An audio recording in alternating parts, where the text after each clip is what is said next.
Hello दोस्तों, नमस्कार। मैं संजय गुप्ता। दोस्तों, आप सभी लोगों का हमारे YouTube चैनल में बहुत बहुत स्वागत है। दोस्तों, लाया हूं एक शानदार सी मोटिवेशनल हिंदी कहानी आपके लिए। दोस्तों, इस कहानी को अंत तक जरूर देखिएगा क्योंकि छोटी छोटी कहानियां इंसान का जीवन बदल देती हैं। और एक बात और, आप कौन से शहर से हमारी ये कहानी देख रहे हैं, इस वीडियो के कमेंट में जरूर बताएं कि आप कौन से शहर से रहने वाले हैं। तो आइए दोस्तों, शुरुआत करते हैं इस छोटी सी मोटिवेशनल हिंदी कहानी की।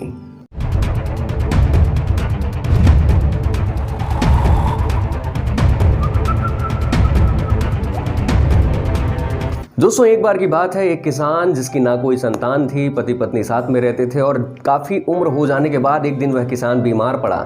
चूँकि वह खेती करता था, काफ़ी मेहनत करता था और अंततः जब उसके ठीक होने की आशा ना थी तो उसने अपने पास अपने पत्नी को बुलाया, जो कि बूढ़ी हो चुकी थी। उसे एक डिब्बा दिया और उसके बाद ख़त्म हो गया। काफ़ी दुख झेलने के बाद कई दिनों बाद उस बुढ़िया ने उस डिब्बे को खोला। उसमें देखा कि 3 पुड़ियाँ डली हुई थी। उसने पहली पुड़िया खोली जिस पर लिखा हुआ था, हमेशा दूसरों की मदद करना।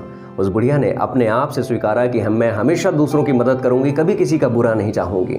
उसने दूसरी पुड़िया खोली, उस पर लिखा हुआ था कि यह खेत मेरी पत्नी को ही मिले और वह उस पर खेती करे। उसने अपने आप से वादा किया कि मैं इस पर खेती जरूर करूंगी।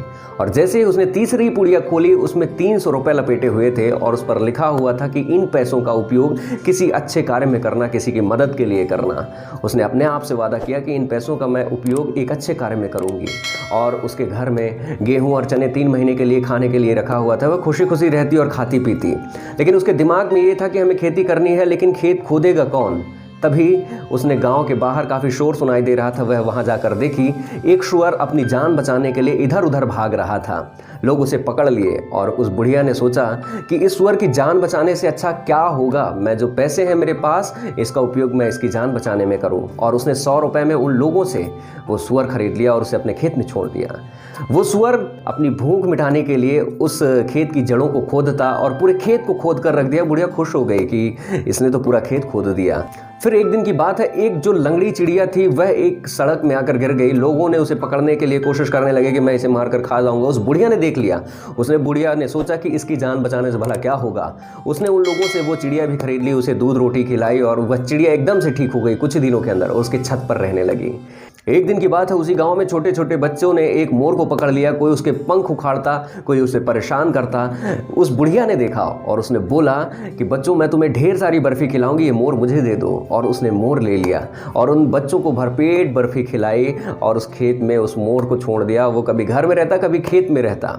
सब कुछ बढ़िया होता गया। एक दिन की बात है, अब उसने सोचा कि मैं इस खेत में क्या बोऊं।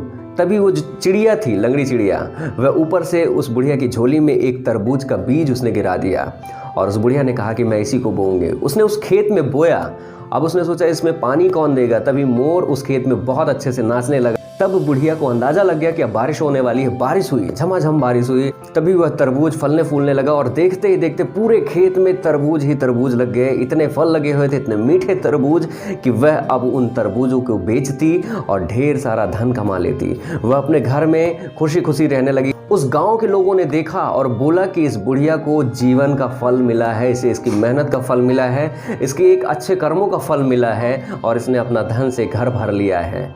दोस्तों, यह एक छोटी सी कहानी हमें हमारे जीवन में बहुत बड़ी सीख देती है कि हमेशा दूसरों की जीवन में मदद करते रहना चाहिए। एक इंसानियत के नाते मदद करते रहना चाहिए। भगवान भी आपकी मदद जरूर करेगा। और उस गाँव वालों ने उस बुढ़िया से सीख ली कि हम भी अपना जीवन दूसरों की मदद करके जिएंगे, परोपकारी में लगाएंगे। और लोगों ने भी कुछ अच्छे काम करना शुरू कर दिया और उनका भी जीवन खुशी खुशी बीतने लगा। दोस्तों, जीवन में हमेशा लोगों की भलाई के लिए जो काम आपसे बने वो करते रहिए।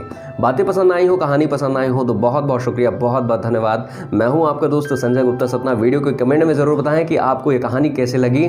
और हाँ, आप हमारी और भी ढेरों सारी मोटिवेशनल हिंदी कहानियाँ देख तो दोस्तों नीचे जो नीले कलर का हैशटैग आ रहा है, इसे क्लिक करके देख सकते हैं और भी ढेरों सारी मोटिवेशनल हिंदी कहानियाँ।